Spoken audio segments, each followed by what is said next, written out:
했. 어느 날 예수님께서 가르치고 계실 때 갈릴리와 유대의 모든 마을과 예루살렘에서 온 바리새파 사람과 율법 학자들도 거기에 앉아 있었습니다. 주님의 능력이 예수님과 함께 하셔서 사람들을 고쳤습니다. 그때 어떤 사람들이 중풍병에 걸린 사람을 침상에 눕힌 채로 데려왔습니다. 이들은 병자를 데리고 가서 예수님 앞에 보이려고 했습니다. 그러나 사람들이 너무 많아서 예수님께 데리고 갈 방법을 찾을 수가 없었습니다. 그들은 지붕 위로 올라가서 지붕을 뚫고 환자를 침상에 놓인 채 예수님 앞 한가운데로 매달아 내렸습니다. 그들의 믿음을 보시고 예수님께서 환자에게 말씀하셨습니다. 친구여, 내 죄가 용서받았다. 율법 학자들과 바리새파 사람들이 속으로 생각하기 시작했습니다. 이 사람이 누구인데 하나님을 모독하는가? 하나님 외에 누가 죄를 용서할 수 있단 말인가? 예수님께서 그들의 생각을 아시고 그들에게 대답하셨습니다. 왜 마음속에 그런 생각을 하느냐? 내 죄가 용서받았다라고 하는 것과 일어나 걸으라고 말하는 것 중에서 어느 것이 더 쉽겠느냐? 그러나 인자가 이 세상에서 죄를 용서하는 권세를 가지고 있다는 것을 알려주려는 것이다. 예수님께서 중풍병자에게 말씀하셨습니다. 내가 말한다. 일어나 내 침상을 가지고 집으로 가거라. 그 즉시 그 사람은 사람들 앞에서 일어났습니다. 그리고 자신이 누웠던 침상을 들고 하나님께 영광을 돌리며 집으로 돌아갔습니다. 사람들이 놀라움에 사로잡혔습니다. 사람들은 하나님께 영광을 돌리고 두려워하며 말했습니다. 오늘 우리가 신기한 일을 보았다. 그 후에 예수님께서 길을 가시다가 레위라는 세리가 세관에 앉아있는 것을 보시고 그에게 말씀하셨습니다. 나를 따르라. 레위는 모든 것을 버려두고 일어나 예수님을 따라갔습니다. 레위는 자기 집에서 예수님을 위해 큰 잔치를 베풀었습니다. 거기에는 많은 세리들과 그 밖의 사람들이 함께 음식을 먹고 있었습니다. 바리새파 사람들과 율법 학자들이 예수님의 제자들을 비방하였습니다. 왜 당신들은 세리들과 죄인들과 더불어 먹고 마십니까? 예수님께서 그들에게 대답하셨습니다. 의사가 필요한 사람은 건강한 사람이 아니라 병든 사람이다. 나는 의인을 부르려고 온 것이 아니라 죄인을 불러 회개시키려고 왔다. 사람들이 예수님께 말했습니다. 요한의 제자들은 자주 금식하고 기도를 합니다. 바리새파 사람들도 이같이 합니다. 그런데 당신의 제자들은 항상 먹고 마시는군요. 예수님께서 이들에게 말씀하셨습니다. 신랑이 결혼잔치 손님들과 함께 있는데 이들에게 금식하라고 할 수 없지 않느냐. 그러나 그들이 신랑을 빼앗길 때가 올 텐데 그때는 금식할 것이다. 예수님께서 이들에게 비유를 말씀하셨습니다. 아무도 새 옷에서 한 조각을 떼어내어 낡은 옷에 붙이지 않는다. 만일 그렇게 하면 새 옷은 찢어지고 새 옷에서 떼어낸 그 조각이 낡은 옷에 어울리지도 않을 것이다. 아무도 새 포도주를 낡은 가죽 부대에 넣지 않는다. 만일 그렇게 하면 새 포도주가 그 가죽 부대를 터뜨려서 포도주는 쏟아지고 가죽 부대도 망가질 것이다. 새 포도주는 새 가죽 부대에 넣어야 한다. 아무도 묵은 포도주를 마시고 나서 새 포도주를 원하지 않는다. 왜냐하면 묵은 포도주가 더 좋다라고 하기 때문이다. 5장.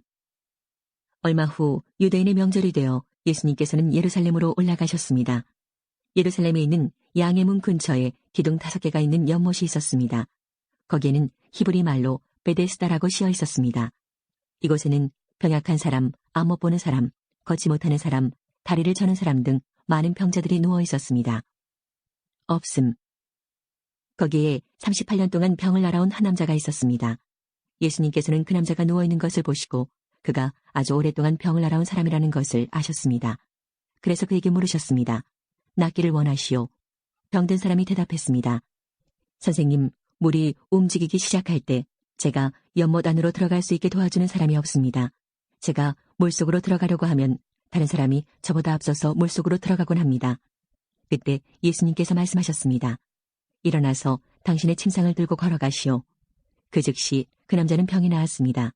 그는 그의 침상을 들고 걸어가기 시작했습니다. 그런데 그날은 안식일이었습니다. 그래서 유대인들은 병이 나은 그 남자에게 이렇게 말했습니다. 오늘은 안식일이요. 안식일에 당신이 침상을 들고 가는 것은 율법을 어기는 일이요. 그러자 그 남자가 대답했습니다. 나를 고쳐주신 분이 나에게 침상을 들고 걸어가거라 하고 말씀하셨습니다. 당신에게 침상을 들고 걸어가라고 말한 사람이 도대체 누구요? 라고 유대인들이 다시 물었습니다. 그러나 병고침을 받은 사람은 어떤 사람이 자기를 고쳐주었는지 알 도리가 없었습니다. 왜냐하면 그곳에는 많은 사람이 있었고 예수님께서는 이미 군중 속으로 사라진 뒤였기 때문입니다. 얼마 후 예수님께서는 성전들에서 그 남자를 만나 그에게 말씀하셨습니다.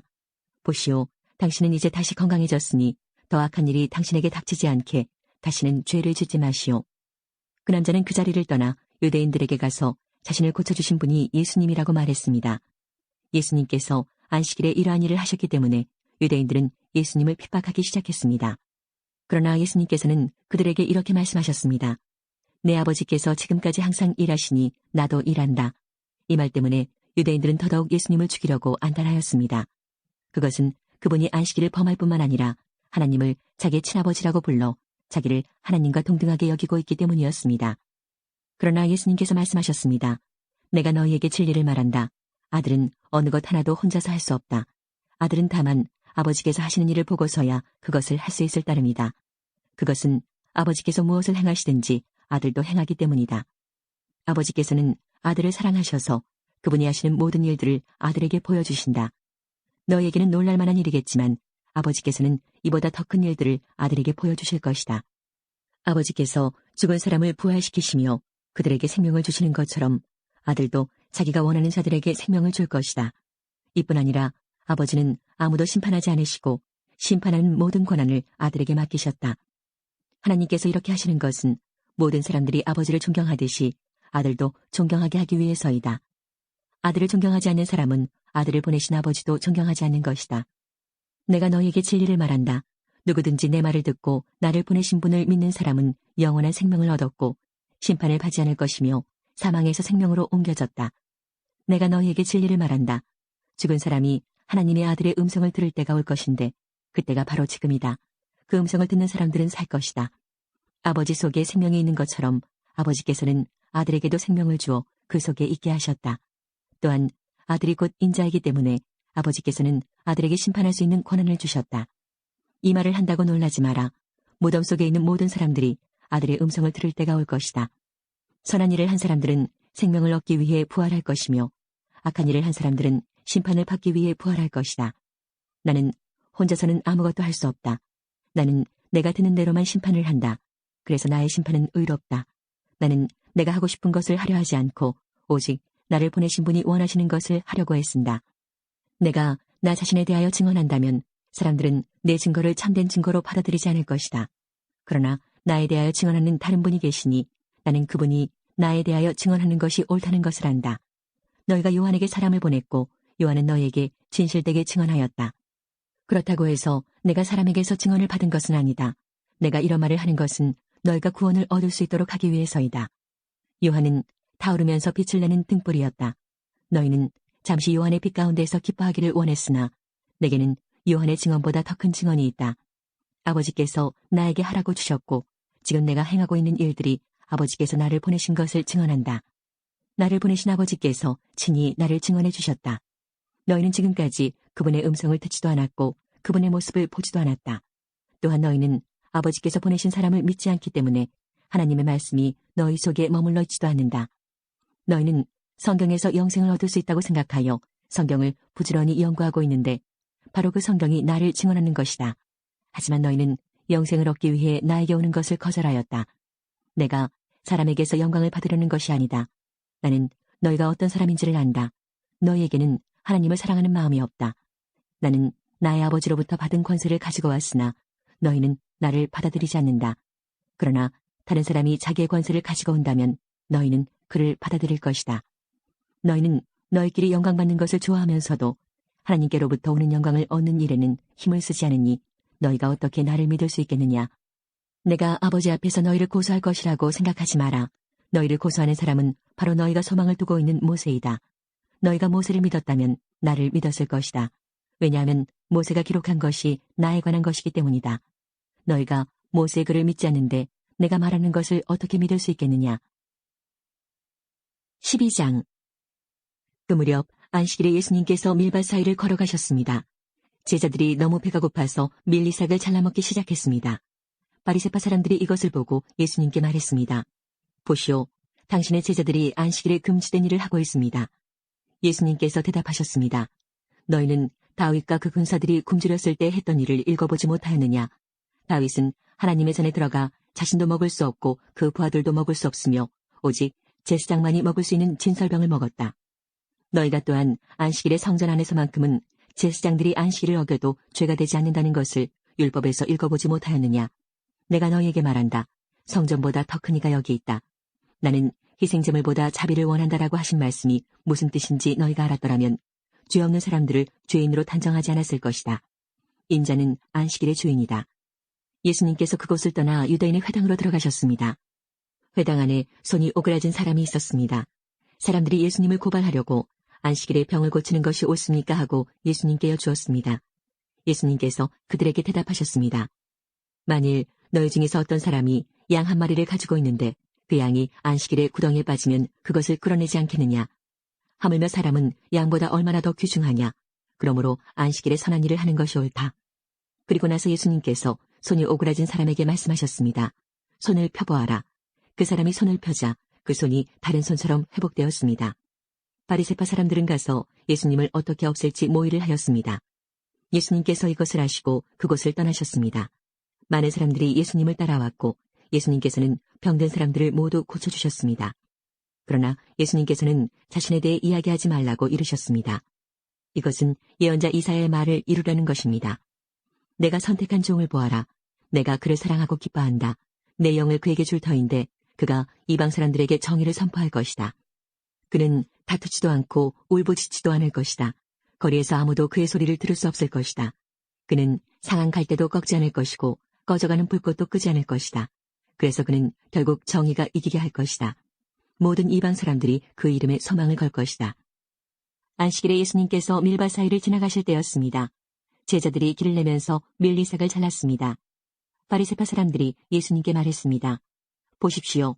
어째서 선생님의 제자들은 안식일에 율법을 어깁니까? 예수님께서 대답하셨습니다. 다윗과 그 부하들이 배가 고파 먹을 것이 필요했을 때 다윗이 어떻게 했는지 읽어보지 않았느냐. 아비아달 대제사장 때에 다윗이 하나님의 집에 들어가서 하나님께 바친 빵을 먹었다. 이것은 제사장 외에는 먹을 수 없는 것이었다. 그러나 다윗은 그 빵을 자기와 함께 있던 사람들에게 주기까지 했다. 예수님께서 바리새파 사람들에게 말씀하셨습니다. 안식일은 사람을 위해 생긴 것이지 사람이 안식일을 위해 생긴 것이 아니다. 그러므로 인자가 안식일의 주인이다. 3장. 예수님께서 회당에 들어가셨습니다. 거기에는 손이 오그라진 사람이 있었습니다. 사람들은 예수님을 고발하려고 예수님께서 안식일에 그 사람을 고쳐주시는지 지켜보고 있었습니다. 예수님께서 손이 오그라진 사람에게 말씀하셨습니다. 일어나서 나오너라. 그리고 그들에게 물으셨습니다. 안식일에 좋은 일을 하는 것이 옳으냐, 나쁜 일을 하는 것이 옳은 것이냐, 사람의 생명을 살리는 것이 옳으냐, 죽이는 것이 옳으냐. 그러자 사람들이 아무런 대답도 하지 못했습니다. 예수님께서 분노하시며 주위를 둘러보시고 사람들의 마음이 굳은 것을 아시고 슬퍼하셨습니다. 예수님께서 그 사람에게 말씀하셨습니다. 내 손을 펴보아라. 그 사람이 손을 내밀자 그 손이 나았습니다. 바리새파 사람들이 거기를 떠나 헤롯 땅 사람들과 함께 예수님을 죽일 계획을 세웠습니다. 예수님께서 제자들과 함께 호수로 가셨습니다. 그러자 갈릴리에서 온 많은 사람들이 예수님을 따라왔습니다. 그리고 유대와 예루살렘과 이두메와 요단강 건너편 도로와 시돈 지방에서도 많은 사람들이 예수님이 행하신 일에 대한 소문을 듣고 찾아왔습니다. 예수님께서는 몰려드는 사람들이 너무 많아 제자들에게 배를 준비하라고 말씀하셨습니다. 예수님께서 많은 사람들을 고쳐주신 까닭에 병에 걸린 사람들이 예수님을 만지려고 밀려들었던 것입니다. 더러운 귀신들은 예수님을 보기만 하면 앞에 엎드려서 당신은 하나님의 아들이십니다라고 소리쳤습니다. 그러나 예수님께서는 귀신들이 예수님을 드러내지 못하도록 그들을 엄하게 꾸짖으셨습니다. 6장. 안식일에 예수님께서 밀밭 사이로 지나가셨습니다. 제자들이 밀리삭을 잘라 손으로 비벼서 먹었습니다. 그러자 몇몇 바리새파 사람들이 말했습니다. 어찌하여 당신들은 안식일에 해서는 안 되는 일을 합니까? 예수님께서 그들에게 대답하셨습니다. 너희들은 다윗과 그 부하들이 굶주렸을 때 다윗이 한 일을 읽어보지 못했느냐? 다윗은 하나님의 집에 들어가서 제사장들 외에는 그 누구도 먹어서는 안 되는 진설병을 먹고 자기 부하들에게도 주지 않았느냐? 예수님께서 바리새파 사람들에게 말했습니다. 인자는 안식일의 주인이다. 또 다른 안식일에 예수님께서 회당에 가셔서 가르치고 계셨습니다. 거기에 오른손이 오그라든 사람이 있었습니다. 율법 학자들과 바리새파 사람들이 예수님께서 안식일에 사람을 고치시는지 보기 위해 살피고 있었습니다. 그들은 예수님을 고소할 거리를 찾으려고 하였습니다. 예수님께서 그들의 생각을 아시고 손이 오그라든 사람에게 말씀하셨습니다. 일어나 앞으로 나오너라. 그러자 그 사람이 일어나 앞으로 나왔습니다. 예수님께서 말씀하셨습니다. 너희에게 묻겠다. 안식일에 선한 일을 하는 것이 옳으냐, 악한 일을 하는 것이 옳으냐, 생명을 살리는 것이 옳으냐, 죽이는 것이 옳으냐. 예수님께서 주위에 있는 사람들을 둘러보신 후 그 사람에게 말씀하셨습니다. 내 손을 내밀어라. 그 사람이 그렇게 하니 그의 손이 회복되었습니다. 그러자 그들은 화가 나서 예수님을 어떻게 처리할까 하고 서로 의논하였습니다.